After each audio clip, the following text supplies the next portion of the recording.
Jared Polin, phronosphoto.com. Are you a beginner photographer? Have you just picked up your first digital SLR, or have you had one for a while, but you're not happy with the results? Well, I've created my most comprehensive video to date. It is a 3-hour-long video guide that's going to help you go above and beyond auto. I wish I had a guide like this 18 years ago when I started as a photographer. It would have given me the ability to save months, if not years of time, trying to figure all of this out on my own. So please allow myself and this guide to be your mentor. What are we going to cover in this guide? We're going to hit the fundamentals of photography, the type of information that you're going to take with you throughout your whole career as a photographer. We're going to hit things like, what is the exposure triangle? What do I do if my picture is over or underexposed? How do I get tack sharp images? What focus mode should I use? What metering mode should I use? And what's a good composition? We're going to hit that and much, much more.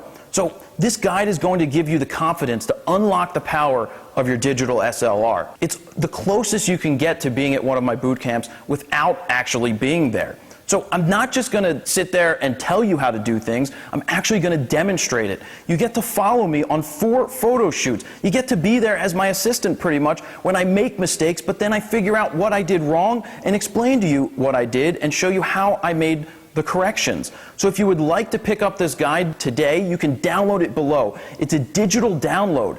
That means you can watch it over and over again. And yeah, if you decide to pick it up today, I'm going to include a 20-minute long bonus video that's going to give you the 5-year plan, how to make money as a photographer, and how to market yourself. So let's take a sneak peek inside this video guide. So you just heard me talk about f-stops. You heard me talk about how depth of field works, and now the best way to show you how that really, really works is to do this right here with this frog who I've become well acquainted to. But what does it actually look like when you get a picture at 1.8 versus a picture at 22? What's going on here? Well, what's going on is that your depth of field is changing. A shallow depth of field is what you see when you're shooting at 1.8. It's very narrow. So your focus point, or your area of focus is very small. As the numbers go up, all the way here to 22, your focus is changing. So more things are going to be in focus from front to back. So that's important to keep in mind. So what we're doing here is I'm going to photograph the frog, and I'm going to focus in on its eye at 1.8. And then I'm going to work my way all the way up to 22 so that you can see what's happening to the background. Then we're going to talk about it and figure out, the little subtleties that are going on. So right now I have the camera set to aperture priority.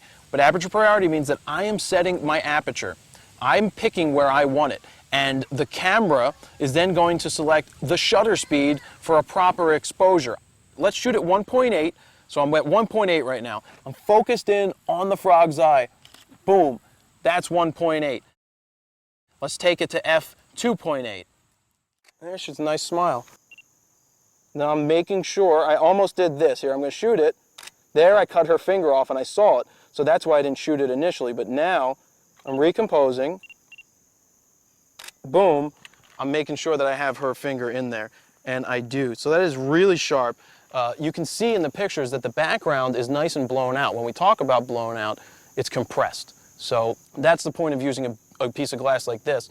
And I'm probably going to switch to the bigger piece of glass, a 300-2.8, in a few minutes so that we can see how we can really compress the background, step away from the tree, and make a parking lot look really awesome. So we're going to come back to that in a couple seconds. Well, why don't you sit back on it? Which way do you want me to? Just face that way, but just rest your tuchus on it. So now we're ready to photograph the swing here. I'm locking in on the tripod just so that I have something that's not moving so that each image kind of stays similar. Right now I'm set to shutter priority, and that means that I am setting the shutter speed and the camera is going to do the rest of the work to make sure that it's exposed properly. So I'm going to start at 1/10 of a second. Remember how slow that was?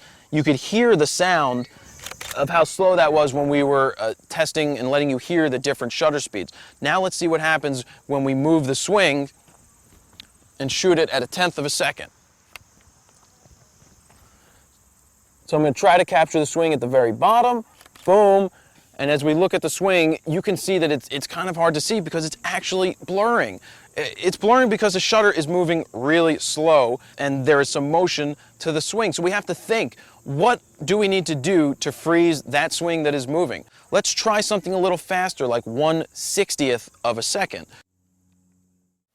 I hope you enjoyed that sneak peek inside this video guide, and you can click down below to purchase it.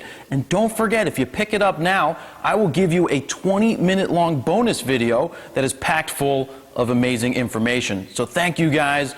Jared Polin, FroKnowsPhoto.com. See ya.